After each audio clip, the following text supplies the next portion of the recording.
Hi all, we are going to work with Newton's second law with another equation.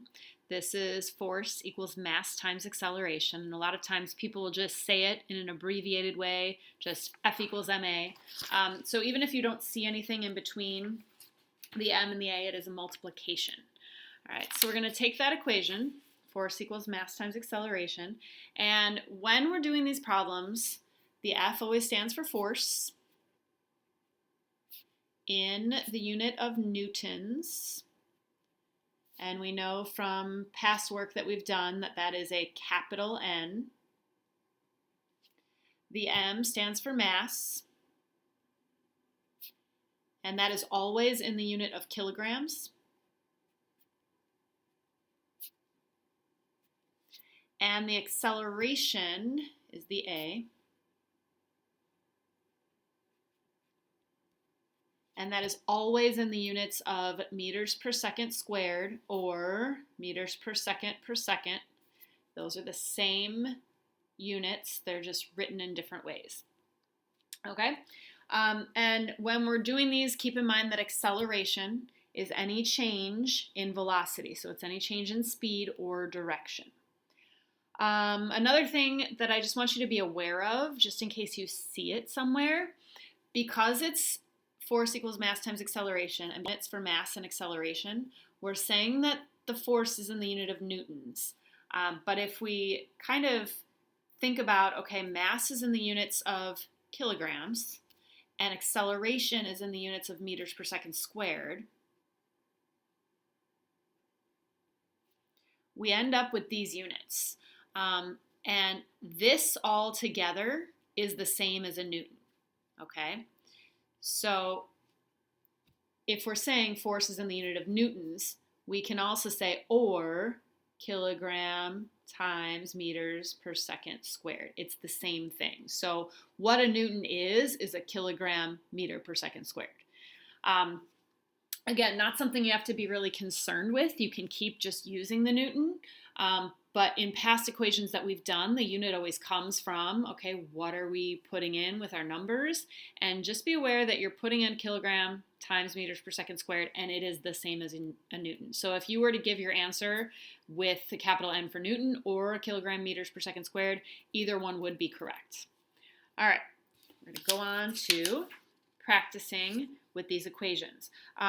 Just like the last couple of equations that we've done, we might be solving for force, in which case we'll use this form of the equation, force equals mass times acceleration.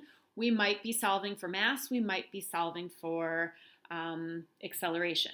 So let's say that we have this same equation, force equals mass times acceleration, and instead of solving for force, we wanted to solve for mass. Okay, so we want to get this m for mass by itself. So we would divide both sides by a. These a's cancel out, and then we're basically left with m equals force divided by acceleration. All right, I'm going to put that in a box because that's another form of the equation that we might use when we want to solve for mass.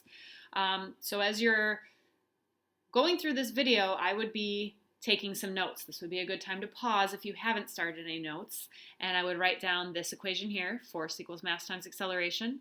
I would write down what each of those things stands for and what units are used for each of them. And I would also write this form of the equation for when we want to solve for mass.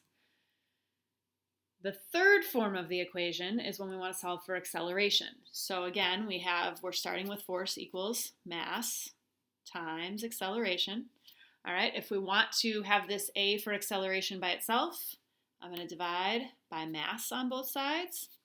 These masses cancel out, and then I'm left with a equals f over m. So acceleration equals force divided by mass. And I would also write down that form of the equation so that you've got one of each to just go to. Again, if you are really good at this kind of thing and just doing that either on your head or on scrap paper really fast or right before you do an equation, that's fine. If you'd rather have them all available, make sure that you have them all written down. All right, and now we're going to go ahead and do our first practice problem. So the question is, what net force is required to accelerate a car at a rate of 2 meters per second squared if the car has a mass of 3,000 grams? In your practice problems today, what you're going to end up getting is you're going to get a portion of this of a problem, and it's going to ask you to identify the knowns first, okay? And this is because when we were doing some equations before, I was seeing some problems with people figuring out which form of the equation to use, and so I'm trying to see if that will help us figure out what we're looking for and therefore which of these three things we should be using. Okay, so when you're going through those problems, okay, look for what we know. Look for the numbers that we have. All right, and we always are going to be having these three variables that we're trying to figure out: force, mass, and acceleration. All right, so when I look at the two numbers that I already have, that should be a kg. Sorry about that. All right, so if we have these two numbers, okay, 3,000 kilograms, that's a mass, so I know that that is one of my knowns. All right, I've got 2 meters per second squared, and you can go back to your notes. That is a unit for acceleration. So I have 2 meters per second squared as my acceleration. So force is my unknown. Force is my thing that I want to know. The question is also saying, what net force? So that is telling me that this is my question, force, that I need to figure out. All right, once you know that, then go back to your equations. I'm going to use the format that is F equals, because it's F that I want to know. So I have force equals mass times acceleration, which is 3,000 kilograms, times 2 meters per second squared. This is where you either get your calculator out or your phone, or you open a tab that has a calculator option. And I'm doing 3,000 times 2. I know most of you can do that in your head. And you get 6,000. Now, we could put our unit kilogram meters per second squared. We know that force is also the newtons, so I'm just going to put newtons. All right, so my final answer for force is 6,000 newtons. All right, next equation, or next problem. Question says, what is the mass of a truck if it produces a force of 14,000 newtons while accelerating at a rate of 5 meters per second squared? Okay, again, I've got my force, mass, and acceleration. I'll have two of these known in the question, and then the third one is the one that we have to solve for. So I have a number here, and I have a number here. 14,000 newtons. Newton is the unit for force, so that's what I know. 5 meters per second squared. Meters per second squared is an acceleration unit, so that's here. So the mass is the thing that I'm trying to figure out. All right, again, you're going back to your three forms of the equation. I want this one, mass equals. So it's mass equals force divided by acceleration.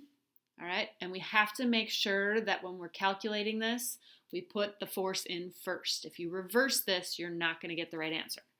All right, so my force is 14,000 newtons. I'm dividing that by 5 meters per second squared. Go to the trusty calculator. 14,000 divided by 5 equals, and I get 2,800. And this is mass, okay? And again, if I go back to my notes, unit mass is always going to be in a kilogram. So it is 2,800 kilograms. That's my final answer. All right, one more practice problem. We're going to solve for the third variable. So the question is, what is the acceleration of a softball if it has a mass of 0.5 kilograms and hits the catcher's glove with a force of 25 newtons? So again, force, mass, acceleration. All right, I've got this known and this known. 0.5 kilograms, that's a mass. 25 newtons, that's a force. So I'm trying to figure out acceleration. Back to my notes, A equals F divided by M. Acceleration equals force divided by mass. All right, my force is 25 newtons. My mass is 0.5 kilograms. All right, so I'm going to put that in. 25 newtons divided by 0.5 kilograms, and I get 50. All right, and this is acceleration that I'm trying to solve for, so my acceleration is always going to be in meters per second squared or meters per second per second. All right, so 50 meters per second squared, that is my final answer. All right, so as you're going through these, again, make sure, think about what is known, what do you have in the equation, what's the thing you're trying to figure out, and then decide which form of the equation are you going to use, which one is what you're trying to solve for. All right, good luck with these. When you're doing your homework today, I do have feedback entered. So if you get a question incorrect, please look at the feedback, look at what equation gets used, what the order of the numbers are, and please reach out, ask questions as needed, but hopefully this goes well. All right, have a great day.